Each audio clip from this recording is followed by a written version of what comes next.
ஆடுதுறை பேரூராட்சி அலுவலகம் மீதான தாக்குதல் நடத்தப்பட்டிருந்த நிலையில் நடந்தது என்ன என்பது தொடர்பாக பாமக மாவட்ட செயலாளர் வ.க. ஸ்டாலின் விளக்கம் அளித்திருக்கிறார். அந்த காட்சிகளை பார்க்கலாம். ஆடுதுறை பேரூராட்சி அலுவலகத்தில் எனக்கு உள்ள அறையில் எங்களோட பொறுப்பாளர்களுடன் பேசிக்கிட்டு இருந்தோம்.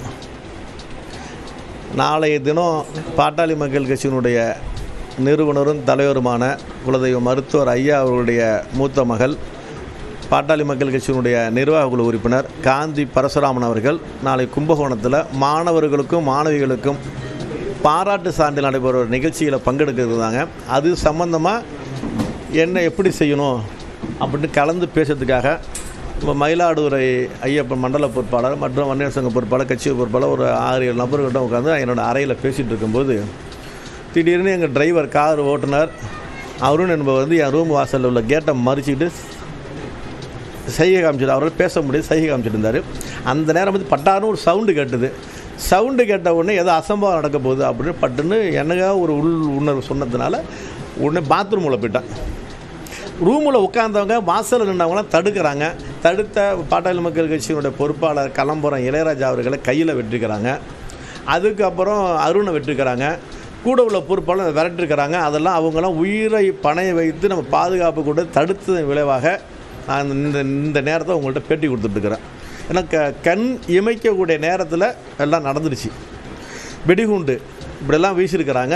அலுவலகத்தினுடைய பொருட்கள்லாம் அடித்து நொறுக்கியிருக்கிறாங்கன்னு தெரியுது உங்களுக்கு. அதனால் வந்து இந்த கூலிப்படையை யார் ஏவிட்டா, அது பின்னாடி யார் இருக்கிறா, இதுக்கு யார் பொருளாதார உதவி செய்கிறா, திடீர்னு ஒரு மனிதன் வந்து ஒரு அரசு அலுவலகத்தில் வந்து பட்ட பகலை செய்கிறதுக்கான துணிச்சல் யாரால் வந்தது அப்படிங்கிறத காவல்துறை அதிகாரிகள் முழுமையாக விசாரணை செய்து ஆணிவேரே பிடுங்கி எறியணும். இந்த பிரச்சனை கிட்டத்தட்ட பல வருடமாக இருக்குது. காவல்துறை அதிகாரிகள் எனக்கும் குடும்பத்திற்கும் கிட்டத்தட்ட 2018ஆம் ஆண்டிலிருந்து பாதுகாப்பு கொடுத்து வைத்திருந்தார்கள். ஆயுதம் தாங்கிய போலீஸாரோட பாதுகாப்பு கொடுத்திருந்தார்கள். ஆனால் கடந்த நாடாளுமன்ற தேர்தலில் பாட்டாளி மக்கள் கட்சி பாரதிய ஜனதா கட்சியின் சார்பாக மயிலாடுதுறை நாடாளுமன்றத்துக்கு வேட்பாளராக போட்டியிட்ட காரணத்தினால் என்னை வீட்டளவு கொடுத்த போலீஸையும் ஆயுதம் தாங்கிய போலீஸையும் எடுத்து விட்டார்கள். கிட்டத்தட்ட ஒரு வருடத்துக்கு மேலாக பாதுகாப்பு கிடையாது.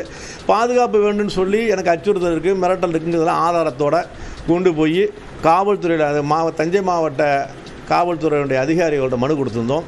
அவர்களும் ஒரு விசாரணை செய்து எங்களால் செய்ய வாய்ப்பு கிடையாது, நீதிமன்றத்தில் சொல்லுங்கன்னு சொன்னாங்க.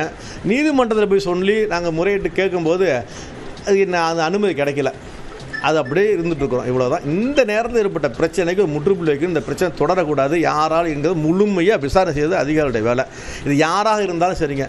இன்றைய தினம் இப்போ உடனடியாக எங்களுடைய குலதெய்வ மருத்துவர் ஐயா அவர்களும் அண்ணன் அன்புமணி அவர்களும் பேசி ஆறுதல் சொல்லியிருக்கின்றார்கள். உடனடியாக தமிழகத்தினுடைய காவல்துறை இயக்குநர்களை சந்திப்பதற்கு பாட்டாளி மக்கள் கட்சியினுடைய கௌரவ தலைவர் சட்டமன்ற உறுப்பினரான ஜி.கே. மணி அவர்களையும், சேலம் மேற்கு சட்டமன்ற உறுப்பினர் சகோதரர் இரா அருள் அவர்களையும் அனுப்பி வைத்திருக்கிறார்கள். அவர்களும் பேசினார்கள். அவர்கள் சென்னை சென்று டிஜிபி அவர்களை பார்த்து சென்று கொண்டிருக்கின்றார்கள். அதனால் முழுமையான விசாரணை வேண்டும் கேட்டுக்கொள்கிறோம். ஆடுதுறை பேரூராட்சி அலுவலகம் மீதான தாக்குதல் குறித்து ம.க. ஸ்டாலின் விளக்கம் அளித்தார். அந்த காட்சிகளை பார்த்தோம்.